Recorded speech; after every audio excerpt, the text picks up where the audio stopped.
Okay, we're going to get into part two of this 144,000 Superman and X-Women, and Jacob will conquer the guy here that has his own little channel that has decided to, he's got other channels too. Here's one and a few others. I think on each one he tries to tell you blacks are different things. Like on one, they're the Hebrews. On the other one, they're the Egyptians that enslaved the Hebrews. On the other one, they're the Moors, or I think just African Americans. I don't think he does one on the Moors, but he likes to throw that in, I believe. But we're just going to look at what he says here. I like his little opening intro. This is pretty cool with the black history on it. It shows you different things. This is Sidney Poitier, very dignified black man that carried himself quite well. This is from Look Who's Coming to Dinner, I believe, movie a long time ago about, hey, you know, black people coming to dinner. What's the deal? Did somebody, somebody, Whitey invited black to dinner. Oh, no. Well, anyhow, we all realize that most black people do not carry themselves like this, though, even to this day. Very, very few do. In fact, most of them embrace the opposite of this whatsoever. This is considered cooning nowadays, which is really bad. Anyhow, here we have a mulatto activist. Looks like the Civil War type recreation. Here's Ben Johnson, great fighter. Bill Cosby, probably shouldn't even have him on there anymore. Might ought to redo this. Harriet Tubman, lady that had the slavery railroad, you know, but that of course wouldn't have ever happened if it wasn't for the whitey connections the whole way. People talk about it like it was some black connective thing, but it was really whitey's doing it all, wasn't it? And yeah, so then you have other early black activists here and here. One of these said that there's a certain group of black people that like living off the pity of others and not doing anything, and I think that still somewhat rings true. People hide that quote though nowadays. Here's our first black president, who's actually half black and raised by a white woman. The man wasn't participating, like a lot of black relationships. 73% of black households are currently single parents, and most of those are mooching off the government welfare and things like that because they don't have a full family circulation. Louis Armstrong, man, we always love it. Hello, Dolly. Yep. Dolly was a white woman, though. But James Brown, you know, and great entertainer, stuff like that. So let's get into it. If you remember, we were somewhere in here where we had already talked about, the origins of slavery and how we had gotten there, and how they worked on plantations and really didn't build America, and then how Lincoln really didn't want to free the slaves, and how he had made a bunch of speeches to where he said that he had not considered that he would ever make them a voter or anything. In fact, they were going to try to get him to go back to Liberia, and you know, Jim Crow laws and things, and how white people more and more slowly tried to make black people equal, but it seems there's a lot of inequality still going on. And so this guy shows here where he goes off into his, I'm going to pull off my glasses because I'm going to say something important routine here. I don't think so, and it's all a conspiracy against blacks, the hidden identity. So we're going to look at this here. Let's go back to where we were, somewhere right in here, and I'll pause it. And it was right at the Mandela thing too, if y'all have watched the first part of it. And because, well, let's just go back to here and then overload it. And he tries to equate black people to Ham out of the Bible. And of course, Hamites and all the people in the Bible came out of one group of Caucasians, and there's no magic black person that pops out of that. That's really not how that happens, and it never infers anything like that in the Bible. It just doesn't. Let's see what he says. Born probably about 96 years before the flood, and one of 8 persons to live through the flood. He became the progenitor of the dark races, not the Negroes, but the Egyptians, Ethiopians, Libyans, and Canaanites. Wait. Yeah, wait. You just said 3 different groups of Caucasians. and then you were showing black people that live in those areas now that did not live in those areas then, and you're going to try to make something up out of it. Just a quick stop here, I guess. Let's go look and see what Hamite says before anybody has any false thoughts here. Hamites, from the biblical Ham, a historical term of the 19th, 20th century ethnology and linguistics for a division of the Caucasian race and the group-related languages of those populations spoke. The appellation Hamitic was to the Berber, Cushites, and Egyptian branches of the Afro-Asiatic language, for which the Semitic branches thus formed as Hamo-Semitic. And this nomenclature gradually fell out of favor between the 1960s and 1980s. I wonder why, in a large part due to its perceived association with colonial paternalism. The populations of Hamitic ancestral stock are now more commonly referred to as Caucasoids. Okay, just so we clarify what Hamites always are. Now, looking at the picture here, you can see the tan area here. This is all Hamites. The Negroes we're talking about are only down in this area, or the golden area here. And really on the Ivory Coast are the people that we have in concern. You would never say that any of the people out of the slave trade were from here, or here, or here, or here, and sure the hell not here. It's not true. We wouldn't want to lie. It would be terrible. So let's go back to this and continue.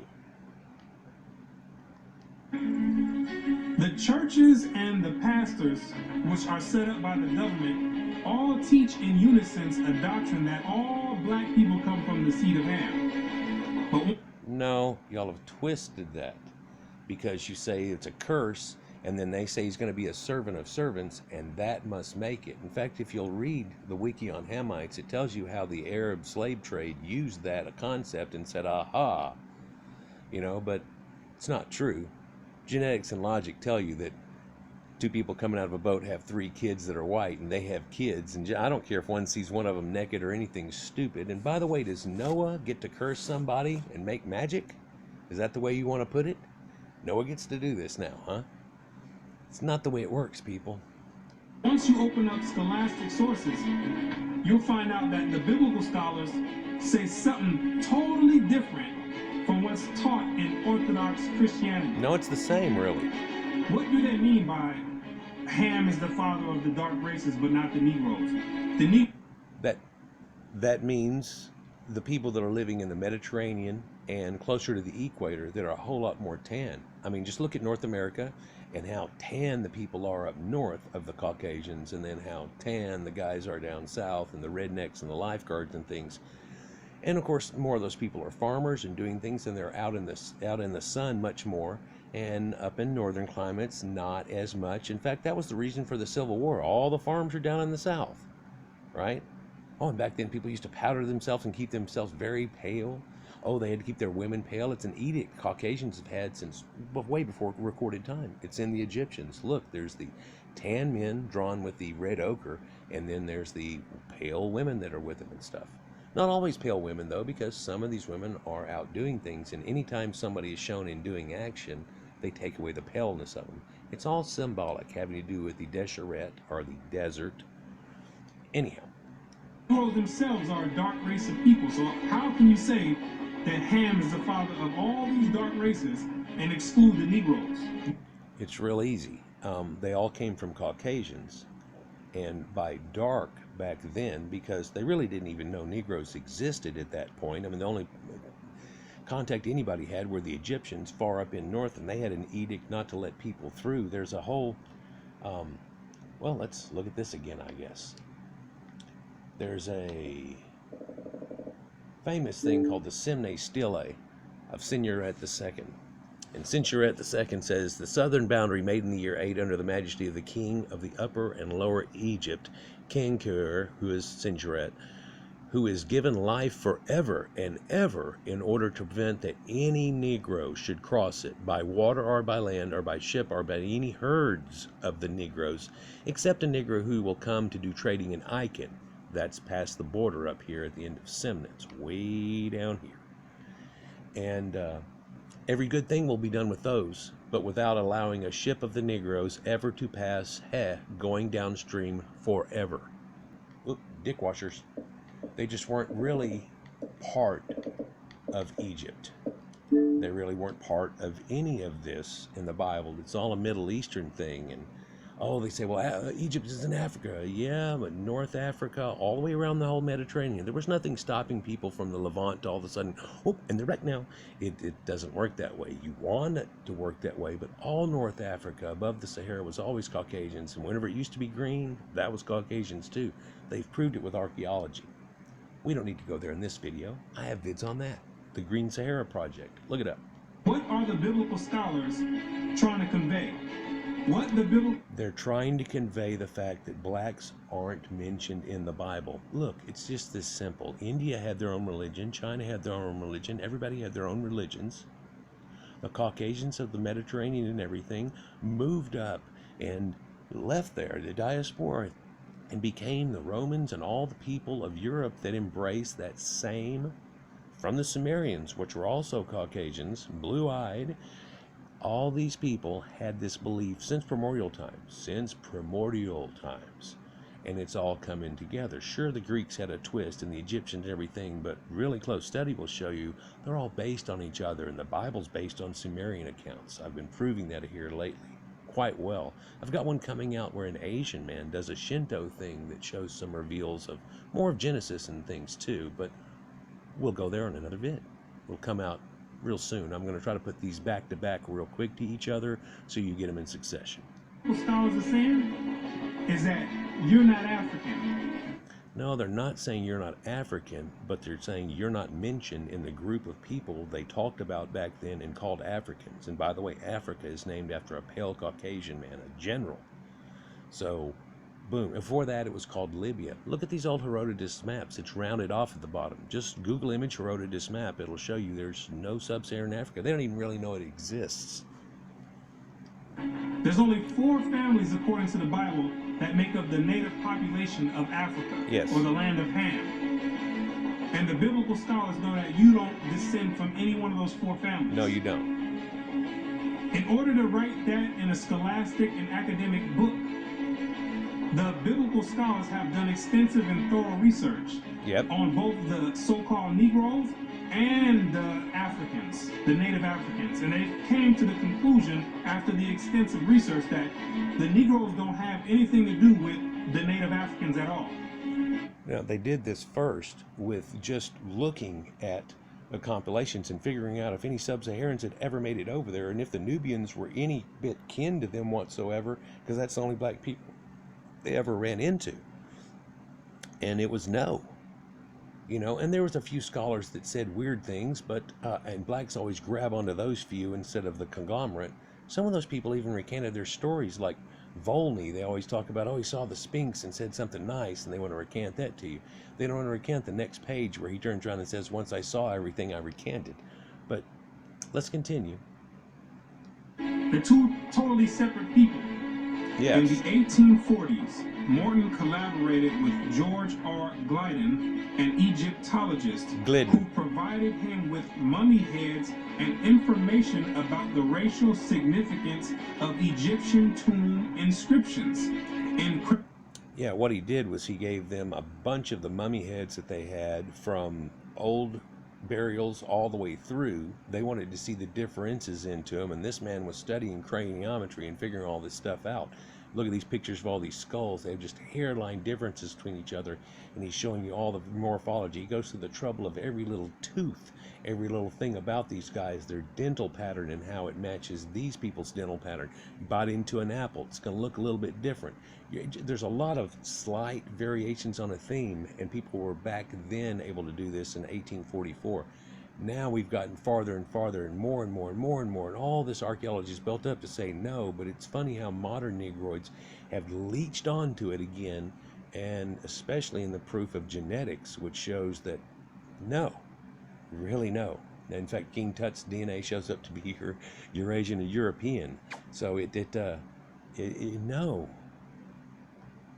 Crania Aegyptiaca, published in 1844, Morton pointed out that both cranial and archaeological evidence showed that the Egyptians were not Negroes. In 1840, Dr. Morton was trying to find out the racial origin of the so-called Negroes that were in America in slavery. So he got together with the Egyptologists, which supplied him with the mummy heads, and what he did was conduct an extensive research on the cranial remains of the heads in Egypt, in contrast to the cranial remains of the heads in America. Well, no, not necessarily. Now, he made that sound like all he was trying to do was figure out the racial origins of Negroes, and that wasn't it at all, or he wouldn't have grabbed Egyptian stuff. He was trying to see if there's any links between these people, these people. How about those Egyptians' heads? Give me some of those. I've got Negro heads. Let's see if they match anybody, because he didn't just have Negro heads. He makes it sound like that, but the man had a bunch of cranial forms around, some old ones too and stuff, and so he's able to go, well, which ones are these close like? Which things are alike of each other? It's called craniometry. It's incredible. Now there are people simply just glancing at a skull can tell you a lot about it. I can do it quite well myself, but nowhere near as some of these people who give you all these slight differences on things. But looking at a nasal slit, things like that, you can look at it, and nose bridges, things like that, you can really see it. So, let's go on. And what he found out is that the Negroes that were in slavery were not Africans. What? That's misconstruing. You know, he's saying they were not North Africans, and they weren't related to North Africans. They're a separate thing. They're sub-Saharan Africans, and really had no contact before and no relation. He found out that the skulls were two totally different types of skulls. Yep. The Negro's head was longer than the Egyptian head. There's more than 26 differences, but anyhow. The physical characteristics from the outside look similar, with the thick lips and the broad nose. No, now he's trying to show a picture while he's saying this of a Times article where they talked about how Negroes did become a part of Egypt, because before that they were totally held out. I just showed you, but they were brought into Egypt, and during this, they tried to domesticate him earlier. Thoth talks about this, says it was more difficult than training baboons, for God's sakes. If people want to go that deep and look into it, it's disgusting some of the things they say. They call them troglodytes. They call them Nahasu. It means worthless. It's all kinds of things they say back then because they're keeping them off, because they're vile and wretched primitives that are coming in and stealing people out of the graveyard. All kinds of things I could go into now. I'm not going to, but they didn't have fat lips and broad noses or anything. All the descriptions are alkaline noses and this, and it never matched up. They've only found one Negro mummy ever. It's Makapere. He's King Tut's castrated eunuch fan bearer, they believe, because he was supposed to fan him in the afterlife, I guess. He's the only one that was allowed to do it, yet King Tut's sandals have Negroes on them, so he can crush them with every step as he walks. Look at his chest that he's got in his stuff, and it shows him, a tan Caucasian, running over these Negroes with his chariots and stuff, and telling you how he hates them. But yet blacks are all like King Tut, and it's like, that's just...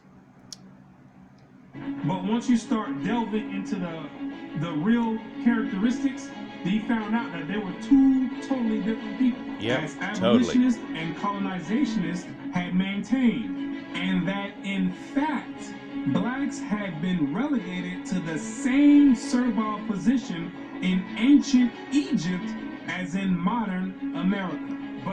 So they look on the walls and they go, oh, well, look, those look like Negroes. And they go, what is that? Well, it says Nuba. Okay, that's the Nubians. Oh, well, there they are, but they're all enslaved, and they're all as slaves. And then it says all this bad things about them and stuff. So there's your verifier, ha-ding, and it'll never change. It was written in stone, but yet here we still are. What Dr. Morton did discover is that the Negroes that were serving slavery in America served the same position and servitude in ancient Egypt. No. Now you're going to try to say that the Nubians were West Africans, and you're not going to do that. It's very misleading to black people. It makes them think strange lies. We're not going to do that. So your picture goes from there to this picture. Let's see if I can frame it again, because I still see your eyes in that. So let's see this here. So you want to show these black people, all right? Well, if you'll look, that one's blonde. So's that one. Okay? Now, they're not even brown because that's brown, this guy's not brown. Now, look at the smears and blotches all over these people. Do you think that they tried to paint them smeared and blotchy? Or do you think that the ferric oxide or red ochre that they used to paint them with has oxidized and caused this blotching and darkening in areas? What do you think? Right. And they're definitely not the same. Genetics shows us they have no correlation, but he just said same. But what we're saying is Negroes who were slaves in America under the Jewish slave masters, also the Negroes that were the Nubians were enslaved under Egypt. So slavery. There you go. When they matched other skulls and other cranial remains in Egypt, they said these are exact matches. So no, they didn't. Read Crania Egyptica. They did not. They told you they were both Negroids, but they were not a match. But they're both Negroids. Like they can say, ooh, this is a Levantine guy, and oh, this is a this, and this is a that. They can tell those. They don't have to be in Levantine to dig one up and go, aha. Someone can give it to them, and if they know what they're doing in craniometry, they can be, oh, this is this is that. You can find a dead body, just the bones, and you, by looking at leg measurements, femurs, all kinds of stuff, you can turn around and deduce how old somebody is. All kinds of crazy cracker magic about it. It's amazing. It's called forensics. What are the scholars saying? What you're going to find out is that they're saying that you are the biblical Israelites. What the hell is he trying to twist now? Oh my God, the glasses came off too. No, you're not. Yes, you're the same exact people that served slavery in the land of Egypt. No, we just clarified that a moment ago. Let's look again. Blonde. There's a little blonde here. Even youngsters and so on. Blah, blah, blah. You're the same exact people. Oh, why is it that the women are always pale? It's because there's a Caucasian edict to keep the women pale, so they stay pale. So how do they get dark like this and darker like this? Oh, well, these are the farmer guys. They live 24/7 out there like a lifeguard. There's a blonde. There's a blonde. It's something that Egypt tries to hide. There's a lot of blondes and redheads, and blue-eyed people and stuff, and a lot of statues. Why do they hide that, though? Well, it's because the current population doesn't have that, and it kind of looks well, who does have that? That God sent Moses to go redeem under the hand of Pharaoh. Quit blaspheming the images of people out of the Bible. They already have an edict for you not to use images, but false images and blasphemous images, really not condoned. You're the same exact people. And when you read the Bible, you'll find out that slavery is a central theme in the Bible. It's a reoccurring theme in the Bible that doesn't ever mention Negroes. It's amazing because Negroes hear the word slavery, they think it's got to be about me because they only know about them slavery. They don't realize there were 6 times the amount of Irish as slaves in America, and that slavery had gone on back Caucasians recorded time, way back when. Blacks were also enslaving blacks. That's whenever they showed up, it basically was just like a slave mart. And blacks are not in the Bible. They're Caucasians, the Hebrews, the Israelites, all of the Israelites, the 12 tribes. There wouldn't be a black tribe somehow, magically. Imagine if Ham had a son named Canaan, and he got cursed into turning into a Negro. Well, who would that marry? Because that's going to be the only one. They don't start making up BS. So, who would that marry? Now we got a mulatto. Now, who would that marry? See, it falls apart real quick, but nobody's ever tried to think through it. You don't want to think through it. You want to try to believe a lie. Ooh. Current theme with the Israelites. The Israelites cannot run away and get away from serving slavery. It continues to happen over and over, all the way up until today. It does. Let's go through the list. You came out of Egypt as slaves, came down into the land of Israel. No sooner as you got there, then you had the Assyrians come. Yep, them Caucasians, and them Caucasian Assyrians, and them Caucasian Egyptians, and them Caucasian Sumerians, and them Caucasian Greeks, and them Caucasian... Let's go through this, though. Yep. Capture the land of Israel and take you and make you slaves. In the 9th year of Hoshea, the king of Assyria took Samaria and carried Israel away into Assyria. You came... I think that tells you something else, too, about biblical things. But let's continue. Out of the land of Assyria, went back to the land of Israel. Then the Babylonians came, which are the modern-day Ethiopians, the Cushites. No. Babylon are these blue-eyed Sumerian-type people. They had nothing to do with that. Now, an Kish from Sumer came over into the Horn of Africa and started a civilization there that we know of as Kish or Kush.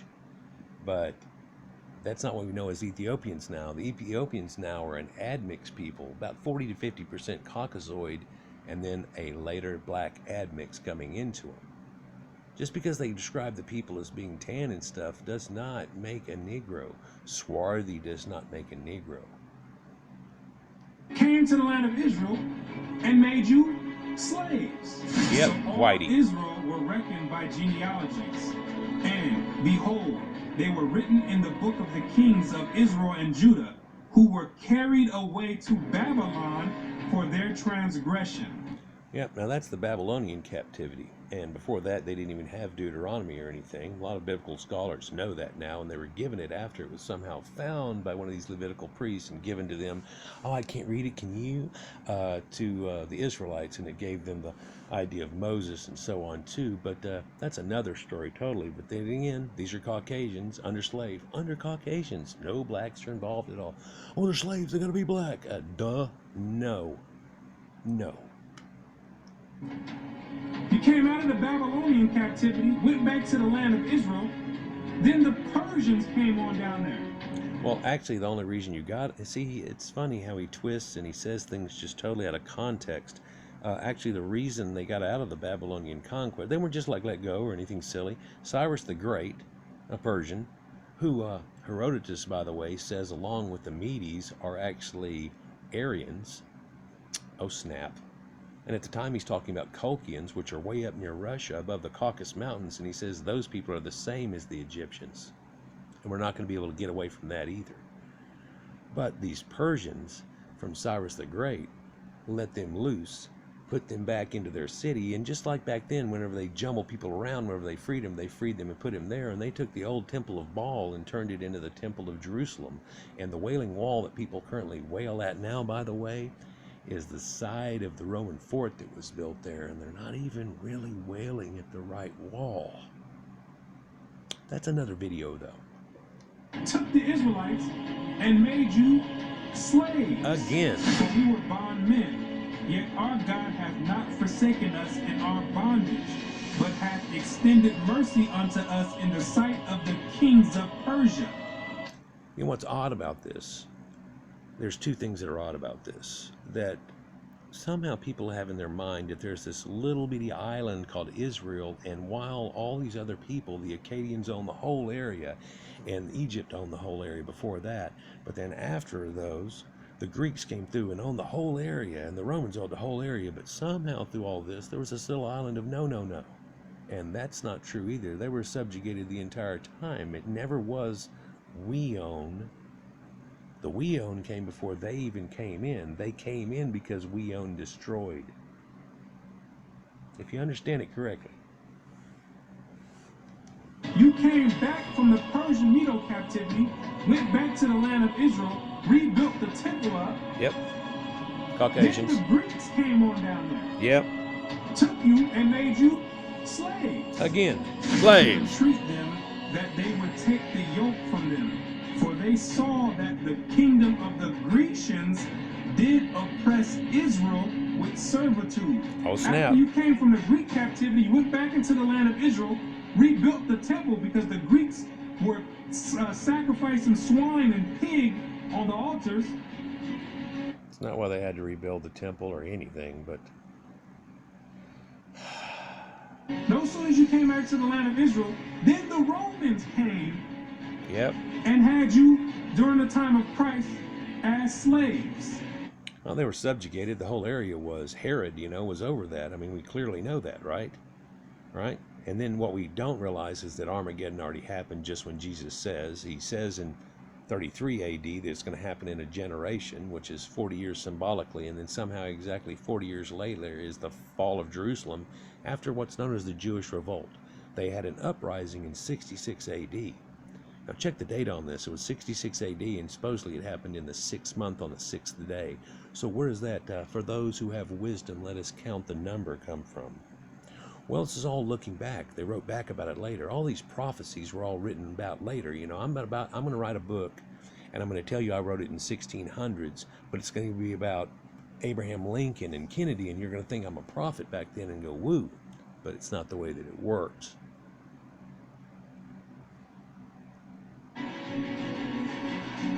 There was so much slavery going on with the Israelites that Jeremiah himself had to ask. He had to say, is Israel just put on earth just to be slaves? Is that your whole purpose? Just to be servitude to other nations? Is Israel a servant? Is he a homeborn slave? Why is he spoiled? Now, here's the second thing that's odd about that. Well, there's actually 3 there. Now, if you'll remember, it was tried to be written in the Bible, some secret special thing that Noah did a curse because somebody saw somebody naked, and he tried to say who was going to do everything. Well, who held the book? I'm guessing the Shemites did, because they said they were supposed to be the leaders and they dwell in this guy's house, and then you're the servant of everybody, right? And tried to put it on them. But way it really comes out, think about it. If it's all biblically, the way it really comes out, the Jews were the ones that were the servants of the other people. It's not then the 1, 2, 3. It's 3, 2, 1. How does that work? Here's the third thing that's odd. When Jesus confronts them in the temple, they said, we've never been enslaved under anybody. And Jesus calls them a liar straight out. Tells them that Abraham and all their bullshit's a lie. Right? Well, don't we just read 3 times they went into captivity? How could they shortly after that turn around and go, we were never, did? Anybody paying attention? So you might be asking yourself, if the so-called Negro is part of the 12 tribes of Israel, they're not. How in the world did you get to the west coast of Africa? Well, that's a complicated thing, and we'll have to get into that in the next video, because you didn't get to the west coast of Africa from up in Israel. Of course not. You were just always primitives that lived in West Africa and had no contact with any of the other people. Smallpox proved that. As soon as we showed up, there was an extreme smallpox outbreak because you, when running into the Jewish slave masters, got smallpox. And they had to be quarantined on the islands of the Brazilian islands and stuff, and what we call the British Isles. And why did they have to do that? Well, it's because it broke out in the native Amerindians, who also had never been in contact, had caught it because it was so contagious. I mean, you could get it from contact, but if somebody's broke out, I mean, it's just all like, you heard the old story about somebody giving a blanket that the other people died and had it, and they gave the blankets to these other people like dipshits, and then they broke out with it, and they're like, oh, duh, and then later they're like, oh, you tried to kill them, and they're like, no, we're just fucking stupid. But then again, whatever. So how did you get all that way? Well, you did never get all that way. You were always right here. You were never above the Sahara. You're always from about Guinea-Bissau all the way to about Gabon here. And this is where the people came out of. And whenever you see these run-ups out here, those run up into the Wadi and Oasis runs that run through the Sahara and took the Islamic slave trade up there rather than to do it on ships. Like, share, and subscribe. I don't even know if I'll do a part 3 on this. I think that's about enough of this guy. Maybe I'll look at a couple more of his other videos and see if I could put enough together. I think this is pretty much blown out. Peace.